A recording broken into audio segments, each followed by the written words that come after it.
Hello, podcast listener. This is your host with the most, JJ from JJ Meets World. Well, you know that because you're listening to this podcast, unless it's on autoplay like on Spotify, in which case it's nice to meet you, and I'd like you to hit the subscribe button. This episode of JJ Meets World has got, we cover a lot of bases here. We talk about rewards, we talk about returns, we talk about car accidents, donuts, and fondue. So it's your atypical episode of JJ Meets World. Sit back, relax, and enjoy. And by the way, if you'd like to help support our podcast, visit jjmeetsworld.com where you can donate to our Patreon, pick up some killer swag at our merch shop, or click the link to Apple Podcast and give us a 5-star review. 1, 2, 3, 4.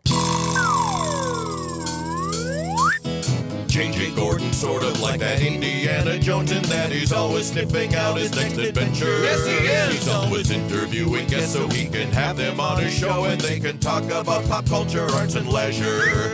JJ has his flag unfurled and he likes his french fries curled, and he's fun and then he twirled as he goes to meet the world.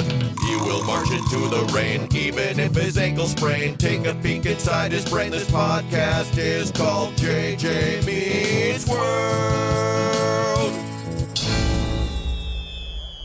JJ, I used to date someone who worked at a coffee shop for a long time, the photographer. Oh, yeah. And she told me... What's that called when you work at a coffee shop? A barista? Oh, that's right. Which is weird because, like, someone who slings drinks at a bar, you don't call them a coffee barista. Oh, that's a really good point. Yeah. You know, I wonder if the counter in front of them is the bar itself. So we're just calling any type of counter a bar now. I don't know the Oxford Dictionary definition. I know how I use it in my... But here's my point. Well, you work on this. I'm going to get the Oxford Dictionary. Here's my point. Yeah. You brought me coffee this morning. I did. Very kind of you. I appreciate it. But you seem to be distrustful of the fact that I just shot at you, which is that the lighter the roast, more caffeine's going to be in it. And listen, a professional coffee barista told me that once. Are there amateur baristas as well? Yeah, but they're not as good as the professionals. Okay. And so I don't understand the pushback I'm getting. Okay. Bar, Oxford Dictionary definition. Countable, a place where you can buy and drink alcoholic and other drinks. And other drinks. Drinks. They're referring to bar as the place, not bar as the thing. Yeah, as the thing in front of them. Because you indicated like the bar in front of them, right? Yeah. I mean, just like, you know, are lawyers a barista because they have to pass the bar? Here's the problem. When I ordered this, I ordered it through Starbucks, which is what I call Starbucks, in case you didn't know. And I opened up my Starbucks app. No, do you know what they call their rewards? Stars. And I'm like, the word Bucks is literally in your name. You dummies. Like, you've earned 3 stars today. No, I get it. You've earned $3. I've got $3 coming my way. Yeah, I mean, that's the thing is like, anyway. No, you're wrong. They should call them Starbuck Bucks. Yeah. That's what they should be called. Double bucks. Starbuck Bucks. No, Starbuck Bucks. Starbuck Bucks. Starbuck Bucks. And it's a mermaid that's on their logo. So, I mean, maybe they'd be like, hey, you got 3 shells. I forgot she was a mermaid. That's anyway, right. Does she have 2 tails then? Because the tail looks like it goes in either direction. In either direction. Maybe she does. Are you sure that she's a mermaid and versus like a sea lady and that's just the ocean behind her? This is how confident I am she's a mermaid. I got into a major argument one time while playing trivia at a bowling alley. And they said... Which means it was a real high-stakes argument, wasn't it? They're like, what major company uses a mermaid as part of their logo? And I was like, you guys, I know this. It's Chicken of the Sea Tuna. It's Chicken of the Sea Tuna, right? Yep, so correct. I went up and it was like... And I did I handed the paper with a little, there you go. And they're like, and the answer is Starbucks. And I was like, no. And so I went up there and I'm like, okay, while Starbucks may, I also know that Chicken of the Sea. He's like, dude, I don't know. I don't know. He's like, if you can provide me a can of tuna, I'll give you the point. And I was like, produce one suddenly? I was like, you got it. And so I left and I went to a store and I spent like $3 on a can of tuna, brought it back. Showed him, and he gave me the 1 point, and we still did not win. The question should have been, name a brand that has a mermaid. Now, that's hard, though, because as someone who wrote trivia for a long time, you've got to be able to verify all of these. How many things. brands have mermaids out there, though, do you think? And I you've bet got a the internet in lot. front of you. But like, if you've got 25 teams who are all answering this question, you've got to like look up and verify. It's just How many people are gonna have here's the outlier thing. questions though, JJ? Out Out of 25? Let me tell you something. The people who play trivia are the worst people.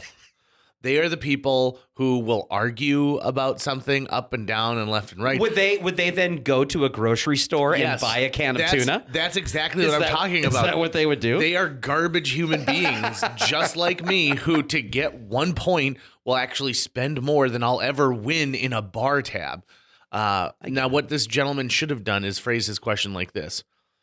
Founded in Seattle, what major brand includes this? And that way, yes, there might be another company in Seattle that has it, but the odds of someone being like, dude, it's Scoot Skates. Mm-hmm. It's Scoot Skates. I walk by Scoot Skates every day. It's Scoot Skates. They're like, Jesus, Reggie, we're not going to put Scoot Skates on there. Put Scoot Skates. Scoot Skates would be a great brand to start, though. Right? Scoot Skates. Hey, JJ, do you like auctions? I love auctions. Dude, can I tell you how I fucking crushed it Oh. at an auction recently? Yes. And I actually put my life in danger because of it, but Oh. I'm so glad I did it. This is going to be so tasty. Hold on. Let me take a tasty. sip of my hot chocolate because while you're drinking adult coffee, I'm drinking a hot chocolate with double whip. Yeah, with an open Diet Coke in front of you as well. And it's That sat in the car all 8:30 night, in the morning. so it's very cold. It's just the way JJ likes it, flat and cold from the nights. I use kbid.com. Have you ever used I've that been before? there many times. I love kbid. I bought some restaurant equipment on there once. Nice. Yeah, that's the best place, I think, locally to go, really in like the tri-state area. It's a website where liquidators and other auction houses and stuff can post whatever they're putting up, right? So you can find some pretty good deals, right? It's like eBay, but better because it's local and it's stuff that you can probably pick up because you're not going to want to ship it. Well, I found an auction out in White Bear Lake, right outside the Twin Cities. Go Bears. So about 4 hours away from here. And they were liquidating the old equipment from an old public access station. Oh. That still exists, but they had a bunch of stuff they don't need anymore. So I bought 2 Winstead editing desks. These are Oh yeah, the I've used professional those desks, before. right? And for the audience who doesn't know, they're made for multimedia professionals who might have a ton of equipment on the desk in front of them, and it's sort of like by level. It's really well made, heavily made, and then heavy metal bases with channels in them for running cables and stuff. They're exactly what you want for video editing. Retail, brand new, these things sold for about $3,000 a piece. I bought 2 of them for $100 a piece. Whoa. Right? I also got. Were you bidding against anyone else on those desks? Yeah, one other person. But I don't think the on the auction, the things that were really popular were the old cameras and the old CRT monitors. And I decided just to leave those alone because I don't need them. And they're all being resold or whatever, basically. The other thing they had is they had a ton of old tape decks, SVHS, DVCam, and a Betacam SP. Right? Whoa. And these are decks that went into a broadcast rack, right? These are professional decks. If they don't work, they sell each like $100 a piece for parts. Okay. I bought 11 of them for $250. Whoa. Are you serious? I'm serious. And with the intent of keeping them because they don't make them anymore. And in my world where you're loving analog video and digital and doing multimedia stuff or whatever and archiving stuff, you want to find these things. When they work, they sell for $300 to $500 online minimum, right?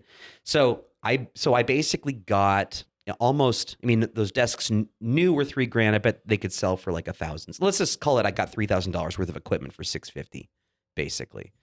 And so I'm like, awesome. Took the day off work so I could go out there and pick them up. I had measured the inside of my Subaru Forester to make sure that it was all going to fit.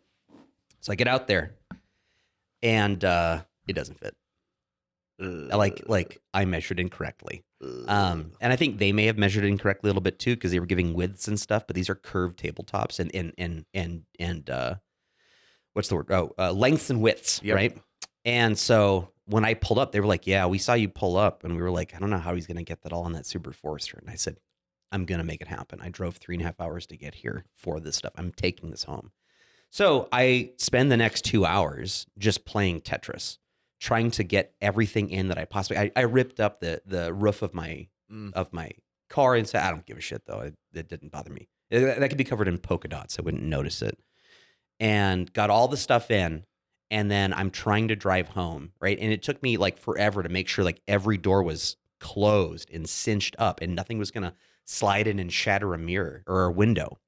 By the time I left, I couldn't turn my head to the right like that. What? Because the tables were so far up and I had to take the passenger seat and lean it forward and put them on top of it, basically. The most precarious packing job I've ever done. Not to mention that I drive home in the dark and then it starts to snow and wind blow. So now I'm getting that Millennium Falcon hyperspace view where it's all flying right past you and snow's blowing on the road. So I'm going by the taillights of the person in front of me, hoping like I'm in the right spot. And I'm seeing semi trucks do some stupid ass shit, like some really fucking dumb stuff. Yeah. And so by the time I got home, it was like 9 p.m. I was freezing cold. Because I had to like unload it all then into my car or into my garage. So it would be out of the car. And yeah, that was very, very treacherous. I was clinched up like this for almost the entire day. But now I've got it all. And one of them's going to come here into our new podcast studio. Ooh. And one's going to stay at home for the desks. And then I'm going to slowly go through all those tape decks. So it was torture. But now that it's done, I'm so happy that I did it. And I like the fact that I can put myself through something like that and by myself and get it done and get the day done, you know? I'll be honest. When you said you put yourself into, like life or death peril, I thought you were going to be fighting with another person. I assumed at one point there's going to be fisticuffs. What fight do I win? I don't know. Yeah, exactly. Well, that's the thing is you don't have to win. The other guy just has to lose. Oh, someone's watching that Quantumania trailer a lot. Yep, yeah, exactly. Well, have you know, sir, I watch a lot of UFC. I've seen many knockouts, and I could absolutely try to recall some of that. I know that the best action when being choked is to bite, and I will bite you. So it's interesting you bring this up because the topic, just so everyone knows, Tucker never knows the topic that I want to discuss. It just kind of happens organically in a lot of cases. Sometimes I believe you don't know what it's going to be until we start recording, and I love that. Yeah. That's fine. I mean, I've got I use the Notepad app. You ever use that? Yeah. It's a great app. Daily. You open it and you can write notes to yourself. Do you have Quick Notes set up in it? What's Quick Notes? Where you just swipe down at the top right and you're into a new note. Really? So you don't have to go through everything. I just learned that yesterday. Dude, I'll have to check that out. the Notes app, I just watched like a video on it. Like, dude, there's a lot of things in there that We're not using it enough. No. So Anyways. one of the things about the Notes app that vexes me is that how the first line you write is like larger and like bold. And then I like that. That's the title. If I'm making a grocery list, it's like pickles and then lettuce. Well, you just skip Tomato the top paste. line. Just skip the top line. No, because then that's bullshit. It's like, Because then there's no label, right? did I forget what I was going to put up there? Here's what I wish. I wish that it was the Notes app, but then above that, like a header on an email, the subject line. I wish it had like that for me to put a title in. You know so what? It's either untitled or titled. That's pretty smart. Why don't you just use the same shopping note, but just change the list? No, because it Super easy. Yeah, well, no, it's not. Yeah, you can look at the menu, you go, oh, shopping, and you not. click it, and then you've got a bunch of things, and you go, which of these things do I It's need? absolutely not because my lists are very defined. And I bet there's at least... I create new lists. Like, for example, yesterday my list included don't forget Kohl's. And no, not like KOHL? Yeah, because I had to go return something I purchased off of Amazon. What's funny is I had forgotten Kohl's until you reminded me right now. Do you want to know something that Kohl's is doing that honestly is like the most brilliant thing ever? I'm in a constant need to know about that. So Kohl's, first of all, Kohl's rewards program, according to like middle-aged women named Helen, is the most popular rewards program. They have Kohl's Cash. Okay. And people love Kohl's Cash. They have Kohl's Cash? Yeah. Kohl's Cash. And here at Kohl's, we have these things called Starbucks. You're a Kohl's star, and we want to give you some Kohl's Starbucks. Here at Kohl's, we got big and tall. So that's the name of the rewards program, big and tall, because you're going to walk like that out of the store with your many sweatpants. So they've got a very popular rewards program. Kohl's teamed up with Amazon, a company that is putting them out of business. I've heard of them, yeah. They have an Amazon's return desk at Kohl's. Oh. So if you buy, like, Oh, for shit. example, the thing I was returning is we bought these sheets that by the description sounded amazing, but turned out to be scratchy and just kind of shitty. So I could walk into Kohl's. I don't have to bundle them up or anything. I literally handed them a pile of sheets, not even folded. Got it. And you say you're doing a return on Amazon. You say you're going to Kohl's, and then they scan it and you're done. When I have to return like 4 or 5 things, it's even better. And then once Kohl's takes control of them, you instantly get that refund. Got it. So you're not waiting for the shipping. And I know a lot of people are like, returns to Amazon are easy, JJ. All you got to do is put it in a box and ship it back to Amazon. In this case, you don't even need the friggin' box. Yeah, I know. This would actually sound like a lot better. It's a great idea. And then to make it even better, when you return something, they give you the tracking information back just as a safety net.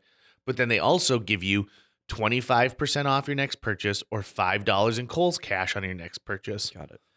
So here's what I'm telling you. If you're planning on purchasing multiple items from Kohl's, return an item from Amazon and then leave and then go back and return another item, and you'll keep amassing Kohl's cash. I And then you have to buy the items individually. You can't buy it all as one transaction. So there's a little bit of time invested in this. Yeah, you definitely have to play a long game, but Right. But the con is worth it. it sounds like this could be just like extreme couponing, where if you Sort of plan it is. out, you can actually take money from the company. Right. I never understood that with couponing. Like I don't obviously don't do it, but you only ever see the clips of you should check out this couponing show. Watch what this lady did. And they give you a crazy scenario where they're like, "Yep, you owe me $22, grocery store." I don't understand how that even happens. So it's because of the manufacturer. So I've watched a couple documentaries on it. So the grocery store has their own deal going on right now so that they entice customers to come in, right? Tuna, 2 for $3, right? Mm-hmm. So you come in, you get 1,000 cans of tuna. You buy them out of tuna, right? And they're like, oh my God, the total's going to be this much. And she goes, actually, I have a manufacturer's coupon. So from Charlie Tuna himself, look at that little happy face. Mhm. Also, I think he's one of the only spokespeople who wear glasses. Charlie Tuna. Spokes tuna. Spokes Tuna. Let's not Spokes Tuna. mislabel people. Although I guess, I don't know, maybe he doesn't identify as a tuna. That's a good point, but, right. I don't know that. I know that there is a video out there where he is attacking Japanese fishermen. All I know is he made a lot of money, so I think he's fine with being known as a tuna. Right? He did. He's not. good. He's not in tuna face. Big tuna. So you use the manufacturer's coupon that says like you get, each item is only 10 cents. And so you're still getting this 2 for $3, but then the 10 cents on top of it. And then you say like, oh, and then they've got an instant rebate on this so that by the time you buy 1,000 cans of tuna, they're like, here's your $4 back Got it. without any transaction. Got it. It's incredibly interesting. It also makes you think like if you put this kind of effort into cancer research, Right. or literally anything else, but I will go back to this. This is human beings' desire on a very primal level to hunt and gather. Right. And which I completely understand. Mhm. And if I was financially responsible to keep young people alive, right, like kids and stuff like that, then I would totally get, like, especially if I was the homemaker, right? Like if I marry a lady who's like, I'm a big time banker, so you're going to be the one at home cooking and cleaning. And I'm like, all right, then I want you to give me an allowance to spend on groceries. Oh my God. And then I'm going to fucking coupon the shit out of that so I can spend the rest of it on VHS tapes because she's got a big old bank job. Wow. Dude, actually, my VHS tapes buying is really slowing now. Uh-oh. But that's a good thing because Did you? Okay, because I want to talk to you about old media buying. I always want to talk about this. I'm surprised people even tune in anymore because it's basically, well, JJ's going to talk about I've whatever. gotten complaints. And Tucker's going to talk about VHS tapes. Yeah, I'm sorry, Natalie. You can fucking deal. yeah. Okay. Ben Moan likes it. Ben Moan hooked me up, letting me know that he found a top-loading VCR at the Arc the other day, and I went and picked that shit Ooh, up. what was the brand? RCA. Oh, nice. Yeah. Nice. My buying has slowed because I okay. think I have most of what I want. Oh, really? And so now I really know what I like, and I'm not buying just stuff thinking, I think I like this. Yeah.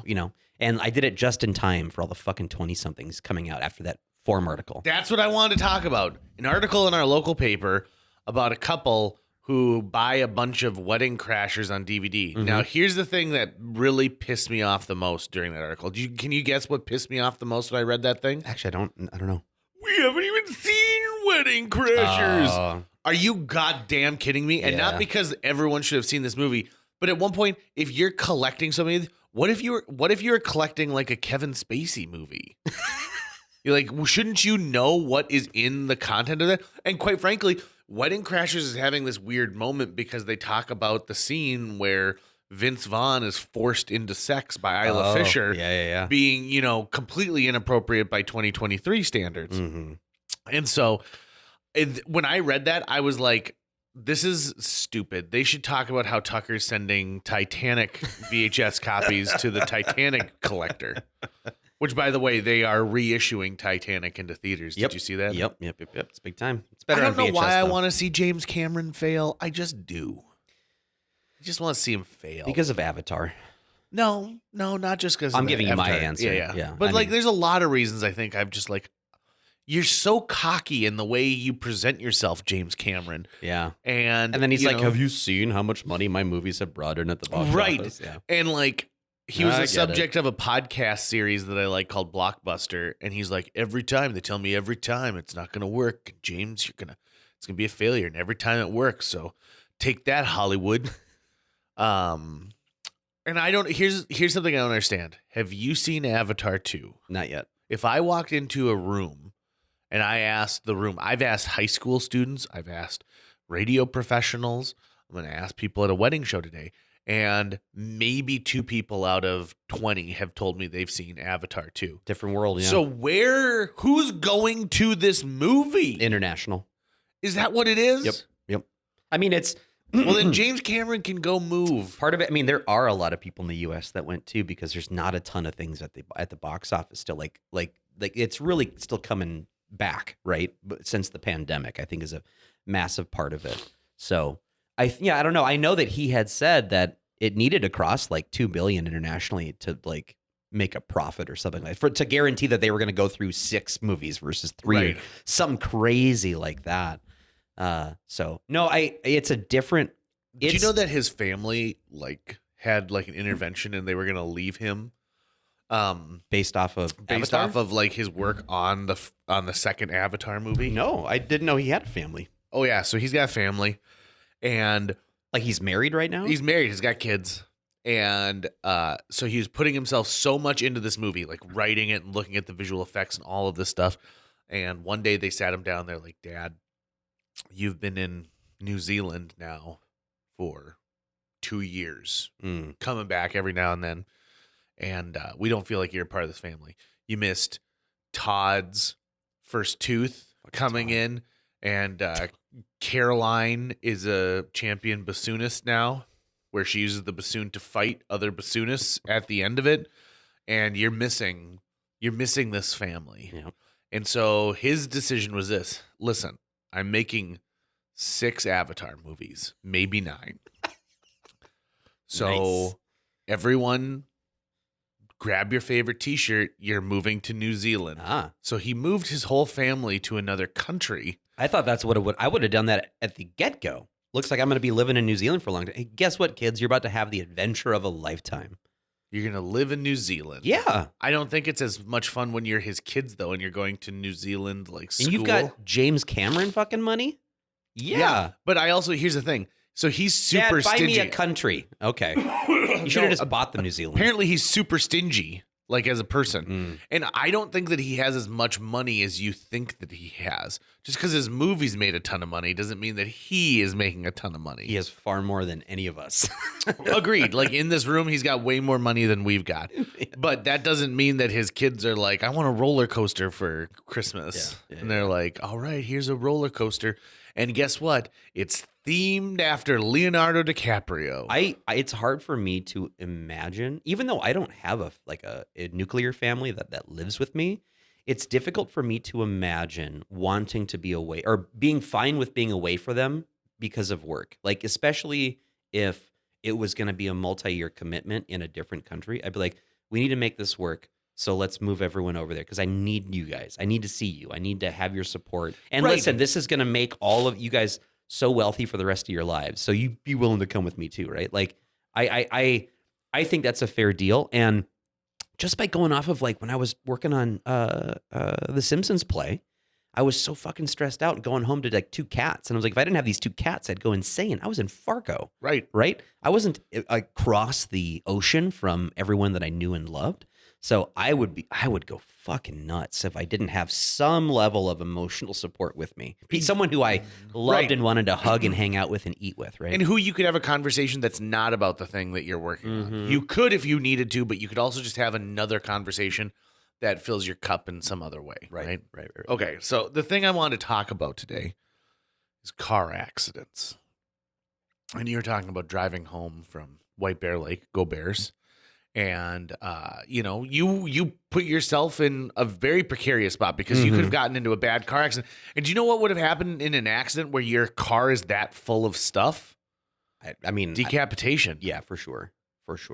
Which would be just awful. If for sure. So, certainly being crushed to death is on the menu.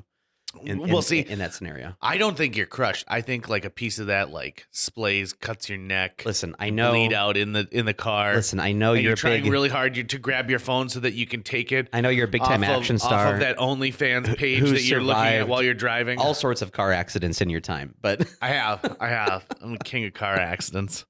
So I want to talk about a couple car accidents that have occurred in my life. Yep.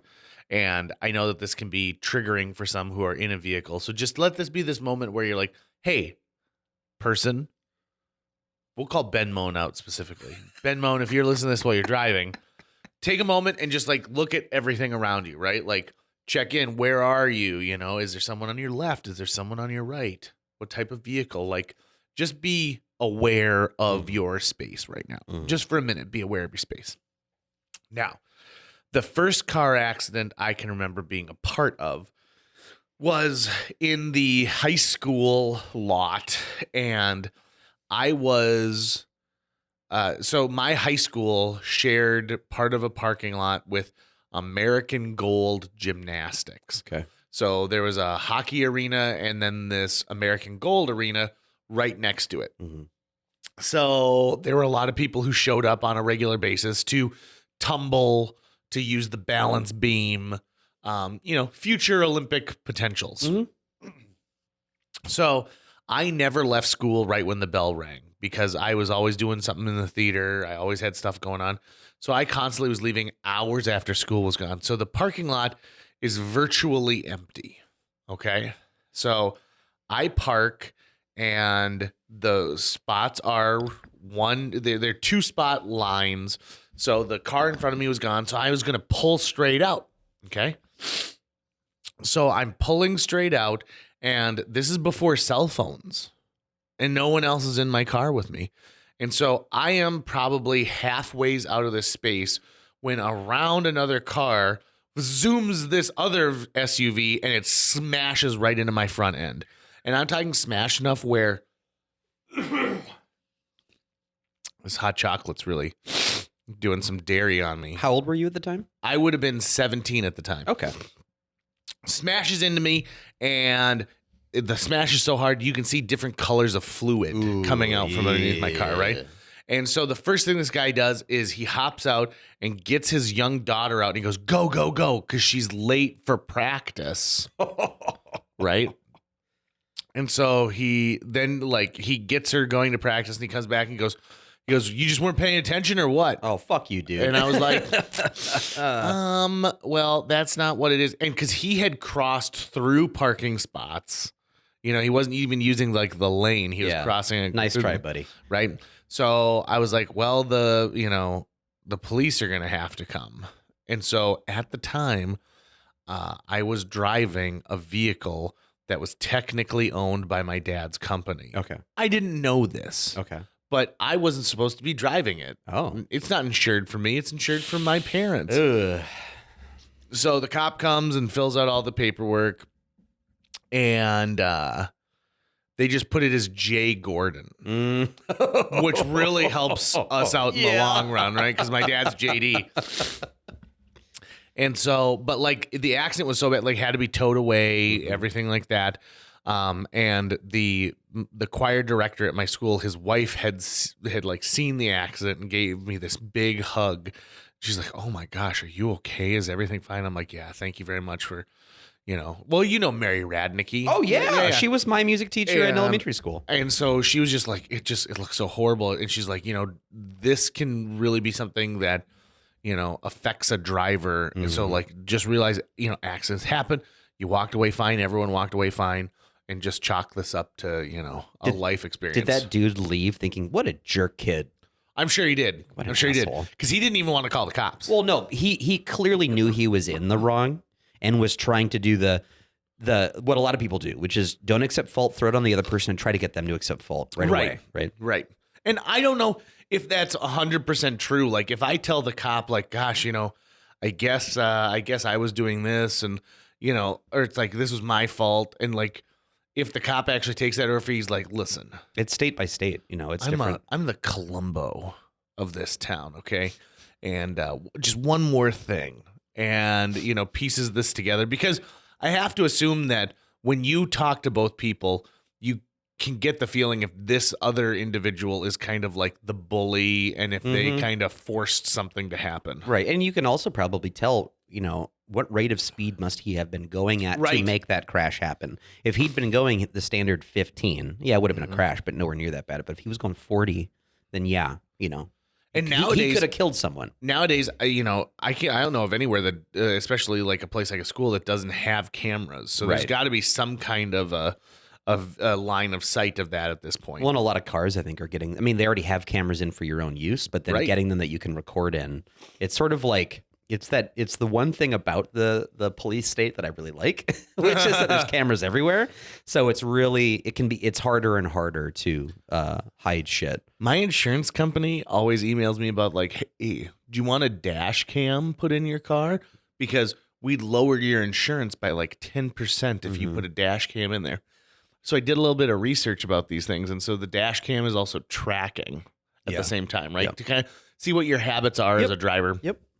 So it is not uncommon for them to pull footage from your dash cam if there was an accident involving one of their other vehicles. Interesting. That they feel is in the same vicinity. Interesting. Wow. Right? So like if my dash cam got a hold of Tucker getting into an accident at this intersection because I happened to be there at the same time, and maybe they'd be able to see something. Man, and it's recording audio too inside your car the whole time, isn't it? Yeah. So it's listening to me in the good old summertime. Yeah, yeah. I've been listening to a lot of this group from the 30s called the Gay Blazers, and it's a quartet, and they are awesome. The type of stuff where like you want them to be out like walking in tandem at like a 4th of July, being like this is the time light arose, my home again rose. What got you onto the Gay Blazers?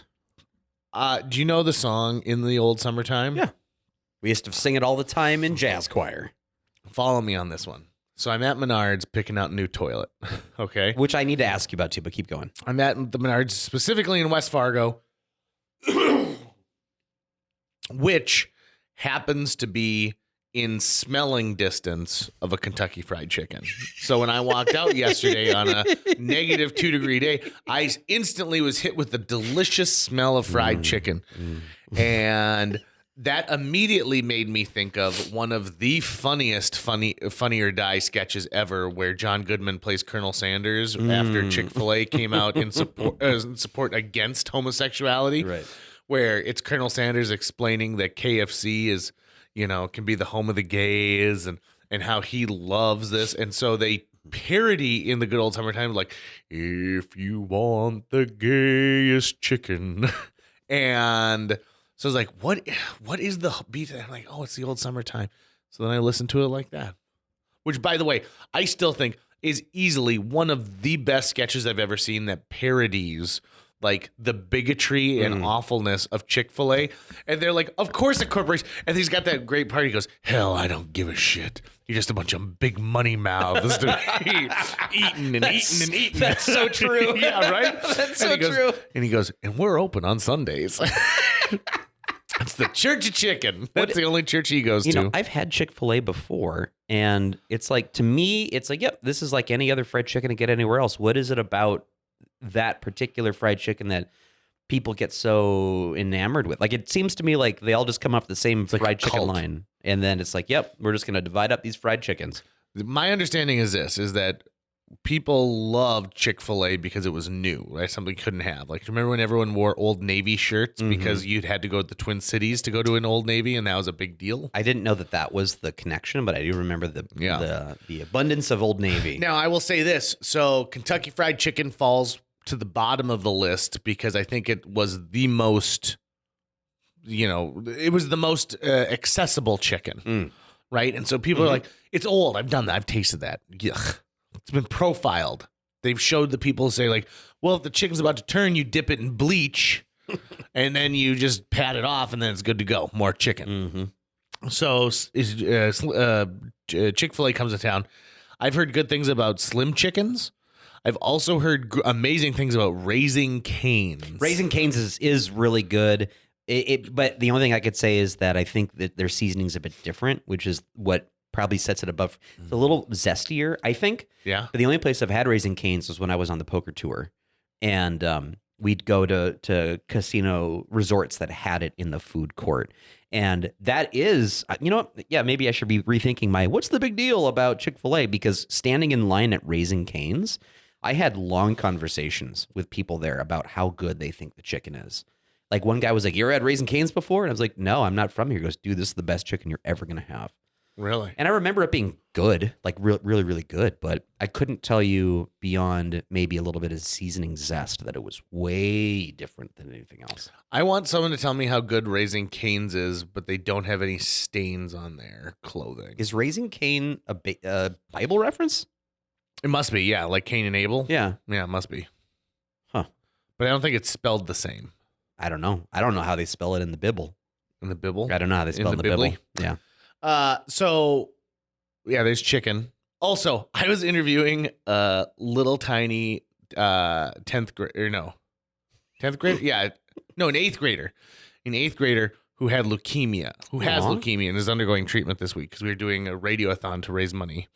And he sat down and he talked like a 55-year-old person writing a Yelp review.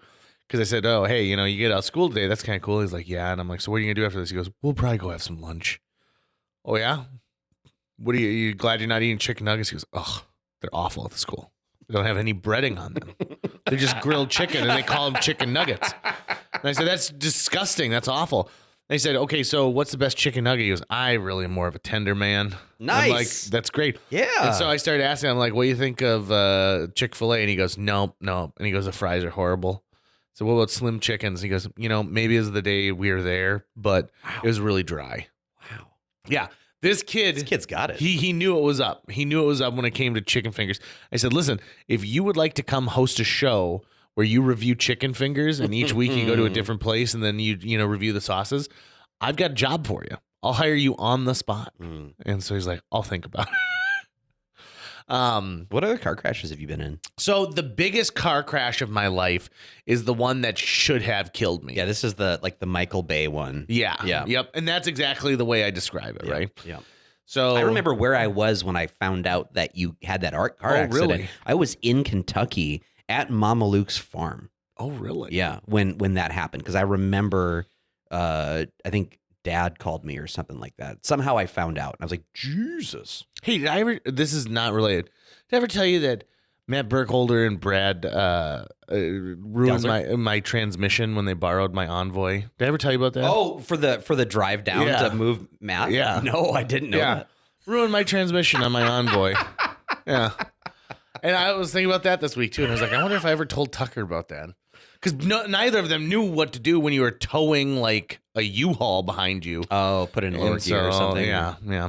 Anyway, so I am driving a Yukon XL, which is an enormous vehicle, and at the time had a 30-gallon tank in it, and gas was $4 a gallon. So for me to fill my tank with gas was $120. That is insane. So I am leaving, and you have to understand the whole thing. So I'm working at the Fargo Theater at the time, and I'm going to have dinner with Jill, And so I had to go to a US Bank location, but I also was having to work my way towards our apartment, which was right behind the mall in our Fargo Moorhead area. And for whatever reason, I decided, you know what? I'm going to hit up oh, no, I remember why. Because I had to go to both Vision Bank and US Bank. Because Vision is where I bank for business. US Bank is where I am a personal customer. For pleasure. And so the 25th Street, 32nd Avenue intersection there's both the branch of both of those banks. So I'm like, I'll hit up both banks. So I hit up Vision Bank. I go to US Bank, use that, but I can't get back onto 32nd as easily. So it's harder for me to get back into this thing, which would have taken me straight to where I needed to be. So I decided I'm going to backtrack and I'll go up 25th Street and then get on the interstate. Okay. So I get on 25th Street. I get on the Clover Leaf to get onto the interstate, and it's rush hour traffic at this point. That's why I couldn't get onto the street I originally wanted to use. And I'm going to Clover Leaf. I'm speeding up to the rate of traffic. I merge into the first lane to my left, so I'm no longer on the entrance lane. I am on an actual lane of traffic, and this guy cuts me off to the point of where, like, I'm going to get into an accident. So I go back into the entrance lane, and there's a guy who is stopped because he didn't have the cojones to get into traffic, right? Like, you have to get up to speed so you can merge in. If you're at a dead stop, there's no way you're ever going to get like in that traffic. But because he was at a dead stop, and we're talking like I had mere feet between us, I hit my brakes, but it's too late. My car actually flips and ends up on the roof, and I go about 30 yards. Because he ramped off his car, right? Yeah, Basically. Yeah. So, because he's driving a little car, and I got a big old SUV. I don't remember the crash. I don't remember anything until about like 30 seconds later. And at this point, you know, traffic has like come to a halt behind me, and the airbag went off, the curtain airbag went off, and I am buckled in. Thank God. That's the only thing that saved my life. If I had not been buckled in, I would be dead. And I remember hitting the buckle and falling to the roof of the car and crawling out. And I cut my elbow on some glass while I was crawling out and being totally discombobulated and looking around, seeing the car that I hit now is in the ditch space between another on-ramp and the interstate. And so people are like, are you okay? Are you okay? And I'm like, yeah. The other guy, like, his car spun around a bunch, like, and went into the thing, and he was okay. And it was just a surreal moment. And I remember the tow truck driver who showed up sweeping glass off and being just like a real dick. Like, he was just like, he's like, I gotta get this off the road. Give me your keys. And I was like, and he's like, where are your goddamn keys? And I was like, I think they're in the vehicle. It might still be on. And they pushed my car over, right? So there's no time for being gentle or anything. So like 6 guys rocket back and forth, and then I mean, it was total at that point anyway. So, and he goes, where do you want me to take it? And I it's not a concussion, but maybe it is a concussion. But you were in shock at least. Right. Yeah. And so he's like, well, I'll just take it to the yard. And I'm like, okay. Now that's where they get you, by the way. They charge me $100 a day for storage in the yard. Yeah. It's not, and like, it's just out in the middle of nowhere. Also, I have about $1,500 in cash in my vehicle because we're going to have a Line Benders like series of shows that weekend. So I had essentially like the box office cash in there. So the aftermath of this thing ends up being that the guy I hit was fine. His insurance went after me for the cost of his sunglasses and a polo shirt. Okay. And so I'm like, must have been a nice polo shirt. And my vehicle was totaled, so I sold it to a salvage yard for $700, which is kind of... That's surprising it was that much. Yeah. You got that much for it. I think because the engine was fully intact, right? So the engine was intact. Surprisingly. And like the seats, they said, we'll piece everything out. He was like, you got the 3rd row of seats and you're good to go. I ended up getting a different vehicle after that. But luckily, your dad was in Thailand, like at that. Like he was leaving for Thailand the next day. Mm-hmm. And so he gave me his truck for the time he was gone. So Gotcha. I drove your dad's truck and listened to Sirius radio for like a whole month while I figured out what my next vehicle was going to be. Thank your lucky stars that you're alive. Yeah, Your it lucky really Starbucks. is. And because seriously, I also lost a Hawaiian shirt I really liked because I had to wrap my elbow in it from the blood. Mm-hmm. And then when my mom got there and Jill, we were like, and my mom was like, well, I mean, you probably need to eat dinner, don't you? And so we went to Doolittle's for dinner because Doolittle's is right there. That's like the chunk of the interstate and 25th where I got hit. Now, this is the thing that's messed up the most.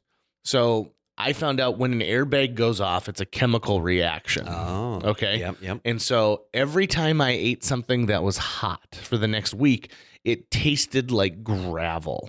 It tasted like a chemical. And so I'm Really? talking about hot above room temperature every time I ate something hot. So I tried to eat a piece of pizza and it tasted like that chemical. And it's because it gets up into your nasal passages and it's just kind of sitting there. So it affects the way things, taste. Shit. And I thought that was very interesting because I'd never heard that before. And I've talked to a couple other people who said, like, yeah, the same thing happened to me when an airbag went off in my face. Wow. And I wrote a really nice letter to the Chevy Corporation, and I said, you didn't have to put curtain airbags in these vehicles, but because you did, it's one of the things that saved my life. They didn't have to put airbags in the vehicle? Not curtain airbags. So like curtain airbags are the one, like it's above your window. Oh, got it. So like, essentially like they have to put one in the steering wheel, right, and one in the passenger seat. Yep. But they put additional safety regulations in. Got it. Okay. To protect those people who are using that. Yep. I also had to go to the salvage yard and pull out like everything that was in my car. And probably the most embarrassing part is a bunch of news cameras showed up and they did a story on it. That's how Marky Bailey found out about it, who I was working for at the time. And there were a ton, and when I mean a ton, I mean like probably like 200 Linebenders posters that were spewing out of the back window, and very identifiable. And so that's how Britta was like, well, that's definitely JJ's car because of this. I will say this, a shout out to Margie Bailey, who, when she saw what happened, called me immediately and said, if you don't feel well, let me know, and I'll send my husband Dick over, and he'll check you out completely and everything, because at that point he's Fargo's like utmost respected. I don't know. Was he a neurosurgeon? I thought he was a surgeon, but I couldn't tell you for certain. I think he was. I know that, like, if you say that, like, when my mom had her stroke and we were being treated so poorly at Essentia, we asked for a second opinion of reading, like, all this stuff, and we were going to bring in Dick Bailey, and this asshole who was, like, our attending was like, who? I don't even know who this is. And the nurse was like, Dick Bailey is the shit. He's the man. And they're like, you should be like, these people obviously know what they're doing if they can call a favor in from this guy. Show some respect when his name is spoken. This is Dick Bailey. He wants a medium Sprite and a small popcorn with a little butter. The Dick Bailey? The Dick Bailey. And so, but that was one of those nice things that someone does for you where you don't really realize like how important that connection is until like you're able to get it. I was involved in another car, or two much smaller car accidents. Another one where I'm driving and I'm on a slippery road and I'm taking a left, but as I'm taking the left without stopping, right? So it's just part of the motion. The car starts to slide completely, like, what would that be? Perpendicular to the road? Sure. Horizontal. Anyway, so I'm sliding. Parallel. I'm sliding long enough, like not front ways, like I'm driving, but like I'm sliding so the passenger door is like leading the way. Mm-hmm. That I look at Davey, who's with me, and we're like, whoa, no. And it lasts long enough that we can make connection, look back, make connection again. And I ended up bumping into like a yield sign. Like the side of my car, like hits the yield sign. And the last accident, the most recent accident I've been in was 6 or 7 years ago. And I was driving with my friend Sean, and we were going down a 3-lane road, and the people next to us didn't see his car. And so they merged into his lane and forced his car off the road to like hit the side of the curb and like pop up there. They were very sorry, an older couple, and both of Sean's tires like gone, right? Mm-hmm. And there were some other issues with that. And I think what sucks the most is so Sean brings it into a mechanic and a body shop to get fixed. And his body shop kept screwing up what they were supposed to do. And so he can't submit this bill to his insurance until it's like done. And so he had to go back like 4 or 5 times until they finally did a good job on it. Jesus. Which would frustrate the heck out of me. Yeah. Have you been in any car accidents? No, I haven't been in any crazy car accidents. Want to get one? No, I'm good. Nope, I haven't been in any car accidents yet.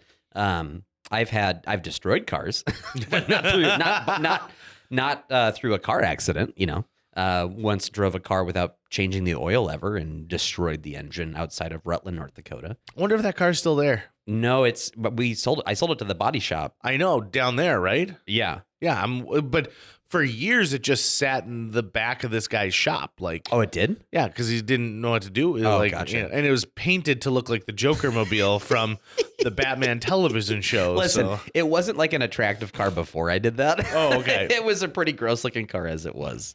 Oh God, I remember that conversation with Dad. Oh, there's no oil in it. Yeah, Dad, I didn't change the oil. Yeah. Oh well. Oops. Live and learn. That's how I learn my lessons, is by fucking up hard. Yeah. That's how I do it. It's definitely how I do it. I'm trying to think though. I mean, and now you change it on the regular. Yeah, I've been in vehicle incidents, hit a deer or something like that, but I've never been in a car that got totaled. You hit a deer? Yeah, I've done that before. Or I've been in a car that's hit a deer. Have I hit a deer? I don't think I've hit a deer. I hit a turkey. That's the biggest animal I've ever. No. You hit a coyote. I hit a wolf. You hit a coyote. A yeah. wolf. Yep. It was definitely a coyote for sure. So recently on my radio show, we've done a series called Wolf Talk.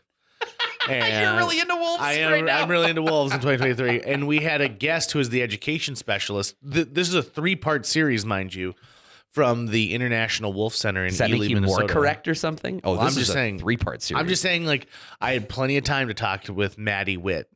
And I said, so what kind of wolves do we have in our area? And she goes, it's rare, but we've actually seen more and more wolves. Rare, and so, huh? like, they're timber wolves. Rare, huh? And so I laid out the situation. I'm like, it's a snowy night.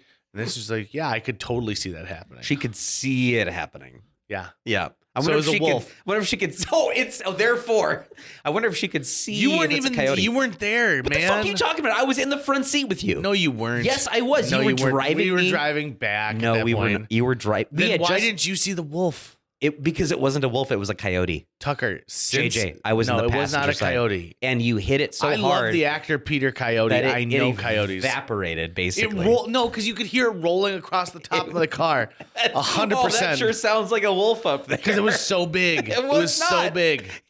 Dude, wolves. It was a wolf or it was move in somebody's packs. dog. Wolves it was somebody, move in packs. Okay, that is actually not 100% true. It's more true than I bet that was a wolf. But they don't. A pack doesn't mean that they are all moving like 4 of them within like 2 square meters. I understand of each that they're other. like in a row, but we would have seen the other ones. No, we would have been. It was a blizzard. It was a full-on blizzard. Oh, it was so hard to see that you were certain it was a wolf.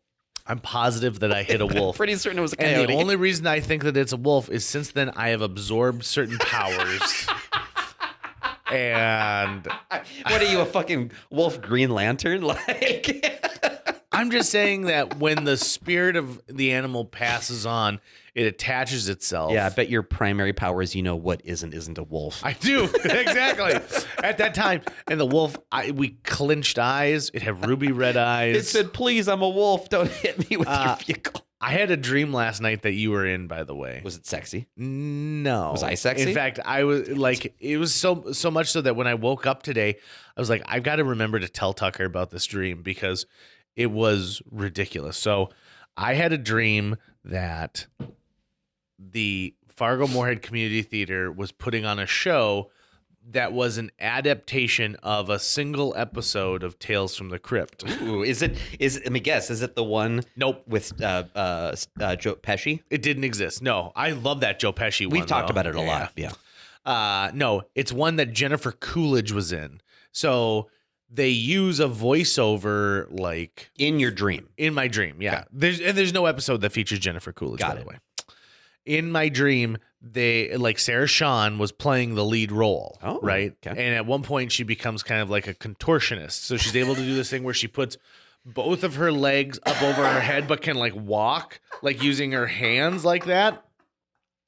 Because that's part of the scene. So you were in this production because at one point, like she meets a con man. Are you and watching a falls in- TV in your No, dream? they have asked me to come to the last rehearsal, like the final dress. Oh, so it's their taping. No. This is just a live stage production. They've Oh. adapted an episode into a live stage production, and they wanted to get my opinion on it.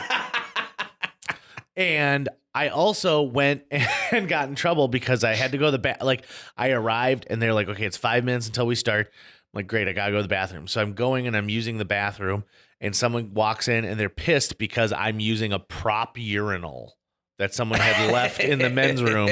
And so like my pee is just being filtered to like the back and falling off. It's just the edge, everywhere, which yep. is ridiculous. Yep. Because it was against the wall, Yeah. man. Yeah. So anyway, so I go in, I'm watching this thing, and it's the premise is that it's this naive woman who falls in love with a fast talking con man, and they're at like a sock hop type dance, and she's got a bunch of money. And I didn't get to the point of where I found out what the twist was. I'm sure the twist is something like, she's actually a better con person than he is, or some Right. junk like that. Right. But you are in the sock hop dance sequence and you win a contest. Like definitely a dream. You and somebody else are doing the sock hop. But the costumes don't look great. They look like the costumes you'd find like if you're doing like a community theater. Like they're like, we're spending $0 on this show. So, everyone's going to borrow some clothes from somebody else, or we're all going to go thrifting. So the era doesn't really match on all of them. But you're wearing like an old school tuxedo with a cummerbund and like a roughly kind of tuxedo shirt. And I remember like sitting there being like, this show is awful. It's so bad. And they use Jennifer Coolidge's voiceover from the show for moments where she's thinking like, this is happening, I'm falling in love, rather than recording new stuff with this actress. So the voices are drastically different. And you had the like added background noise that was going on from the show. So like if you imagine just like holding up a recorder to the television and not isolating any channels of audio, it was so bad. And also the theater space was, they were opening a brand new theater, and you walk in there and I'm like, this is garbage. And it looks like they took an old like college lecture room and turned that into a theater space. But the stage was really, really high.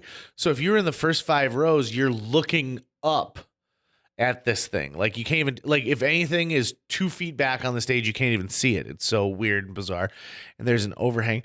And at intermission, like when it comes to intermission, everyone's like, so what do you think? How's the energy? And I'm like, the lighting is really bad in this. Oof, yeah. And like that was my note, was Yeah, like the yeah. lighting was really bad. Yeah. Spilling off the stage, just all over the place, right? So I had a dream with you last night. So don't adapt any episodes of Tales from the Crypt into live stage pieces. But it like, so the FM Opera did a show this weekend that was out of this world. It was my first real opera experience, Yeah. but it was the most non-opera opera that you could ever imagine.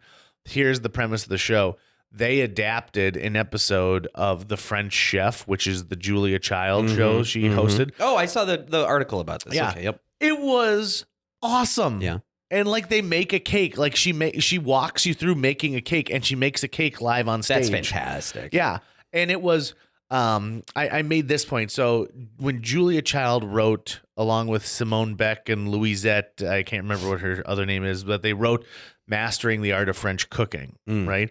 And so they made it for, as they put, the servantless American cook, right? The person who's tackling some of these things so that they can have it and it's accessible to them. The lay person, it's not difficult to understand. It's easy instructions. That's kind of what this opera did. Is I talked to so many people who had never been to the opera before, and this was accessible to them because it wasn't in Italian. Right. Like it had something you were already familiar with from pop culture. Mm-hmm. I thought that was such a great idea. Also, they did it at the TAC Music venue, which is a great little venue that I hope stays open in Dilworth. You know, I made my very first cheese sauce yesterday. Oh, Yeah. do tell. Yeah. It was too bland. It was, Yeah? but it was my first try at it, right? Because I've been going through like all what I still have in my cupboard and stuff, trying to use up what I have before I hit the grocery store again. And so I decided to make a cheesy pasta and potatoes dish. Be like, well, I've got everything I would need for that, you know? And so I went online quick and was like, all right, cheese sauce, what should I be doing? Because I really don't know what I'm doing. So made a roux. Lovely. And, put about a cup of milk in there afterwards, made a white sauce, seasoned it a little bit. And then I had grated up a bunch of extra sharp cheddar. So I mixed that in and got just the heat from the pan to melt it, right? And then I had boiled my pasta and my potatoes in the same, whatever you fucking call it. Yeah, in the same water. Pot. There we go. Yeah. And so I had dumped them out, and then I just poured the cheese sauce in and just mixed it up. And it was a step in the right direction. Like, okay, Tucker, you're getting slightly better at understanding what you're doing, but not much because there wasn't much flavor. So I need to either pick a different cheese or just reassess like the seasoning levels I do, because I'd look at a number of recipes and they'll be like, yeah, do this or do that, but you're okay. You know, I need to follow a recipe, but I also want to get, I would like to be skilled at going, all right, I'm in a kitchen. There are 7 ingredients around here that I have access to. What could I make with those things? That's simple, right? I want to gain that as a skill just to improve my quality of life, right? Just to be able to go, yep, I don't always need to do an Uber Eats or some expensive shit like that. I can actually you can always make so much better tasting food at home. And it was kind of crazy to realize that one day a couple of years ago. I had just had Subway that day. I'd had a Subway sub. And I was like, God, this is just, it's not hitting the mark. I want more. I'm still hungry. I'm going to make another sandwich. I made a sandwich at home. And I was like, this is way better. Way better. Because it's not thinly sliced turkey that's traveled here from Seattle or wherever it comes from, you know. Yep. And the bread wasn't manufactured in the same method as they did, so it had flavor to it too. It was like a locally baked bread. All that kind of stuff. And like you can really put on the ingredients yourself versus someone who's making minimum wage, just trying to get you through the line as fast as possible. So, you know, it does take more work and you have to do dishes, but man, is the food tastier. Yeah, I agree. My goodness, is it tastier. You know what we should do sometime is, have you ever had fondue? Yeah. So like, I've got an amazing cheese recipe for fondue, and then the things that you cut up for it. So like, of course you can cube up some crusty bread, something like that, and use that to dip it in. But like things like green apples and stuff like that, like so you get that tart sweetness along with the cheese. It's really, really good. Like we'll have a little fondue party. Everything I've been doing has mostly been chicken and potatoes lately because it's easy and it's not filled with sugar, which is what I've been ODing on for like the past 3 months. Oh my God, dude. I'm talking fucking like, holy shit. I don't know what it's been with me, but at least the last 2 months, every night it's like, I can't go to bed. I haven't had anything sweet. Really? I don't know why. And so I was hitting Hornbachers, like those cookies with the fucking inch of frosting on top of them. You know, there's nothing like eating some kind of a sweet pastry and then just chugging 2% milk after it, right? And so like that feeling I've been hankering for at the end of every night. So then I started going, okay, I have to wind down from doing this. This is great. I gained so much weight just from the sugar itself. So I moved from sugar cookies to sugar cereal, and now I'm at a less sugary cereal. So I was doing the fucking cinnamon toast golden grams. Have you seen those? Jesus, that's the most delicious cereal I've ever had in my life because it's pure sugar. And now I'm in the generic brand frosted mini wheats. So it's like mostly mini wheat with a little bit of frosting on the side. And then I'm going to try to get down to toast with jelly on it at some point, and then I'll be able to hopefully break. Good to wean yourself off. Wean myself off of it. I'm very proud of I need that psychological win. Well done. You know, at least it's not soda. Like it can't be caffeine because then I'm not going to bed. Sure. Well, I guess it's a bad idea then because I brought all these sugary pastries with me that I thought would be fun to just watch you eat. Well, it's not the end of the day. Okay, good. Fantastic. Well, listen, we're going to get going so that Tucker can eat all my sugary pastries that I brought. One is literally just a piece of bread with a bunch of sugar on top of it. Brown sugar, though. What's your favorite donut? I don't like donuts. Oh, that's right. You're fucking weird. I know. I'm a weirdo. What's your favorite pastry? Pillsbury orange Danish roll. Very specific. Super specific. Yeah, the Pillsbury orange Danish roll. That's Why where it's don't you at. like donuts? Just I never got into it. But you like cake. I love cake. I think here's the problem. A donut is a cake in a No, O it's shape. not. Yeah, that is not true whatsoever. Because I'll tell you a couple things. Number one, whatsoever. there should never be frosting. Whatsoever. There shouldn't be frosting on a donut. The donut itself, like when donuts were invented, they weren't invented to be the cupcake of breakfast. Secondly, shut your fucking mouth. Secondly, I don't like donut culture. The people who are so obsessed with donuts and the people who are like, oh, yeah, I go in here because I can get the apple fritter, blah, blah, blah, blah, blah, blah, blah, blah, blah. And I'm like, I don't care. Or like, yeah, have you had the real maple toxic bacon culture. Long John? Real toxic culture, It yeah. is a toxic culture. It is. And everyone like stands in those giant lines to get a hold of them. And I'm just like, nope. I played a role in high school where I was a cop and I had to eat like 20 sugar donuts. Oh, please. You were so in happy one, to do and it. I hated it. I hated it. I hate being messy. Chocolate Long John filled with custard. Oh, my God. I could eat 3 of those. See, in a sitting. You're part of that cult. But custard's so good, JJ. Then eat the custard on its own. I'm not gonna. No, suck it out I'm of not there. telling you. That's the thing is like you're thinking the only way you can get custard is by sucking it out of a day-old donut. Well, no, I wouldn't suck it. I'd eat it. Delicious custard.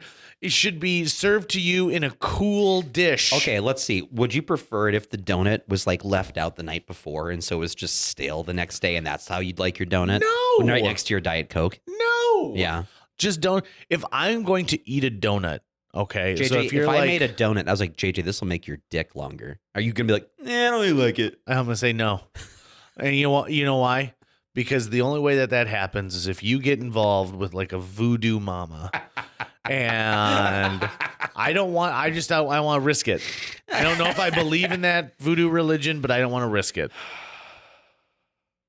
Now, if you told me here's a donut that will, that'll make your butt better, I'd eat it. Because we're going to have dead butt. This donut makes your butt better.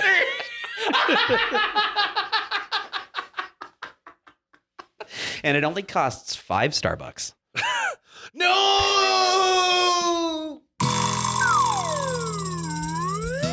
That's going to wrap it up for today's show. If you enjoyed this episode and would like to help us continue to produce new episodes each week, visit jjmeetsworld.com, where you can donate to our Patreon, pick up some swag at the merch shop, or follow our link to Apple Podcasts and leave us a 5-star review.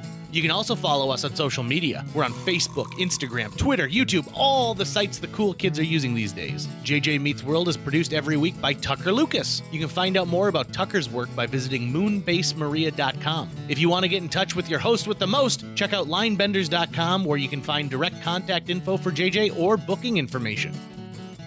I ate that donut, and it didn't make my butt any better. In fact, it gave me diarrhea.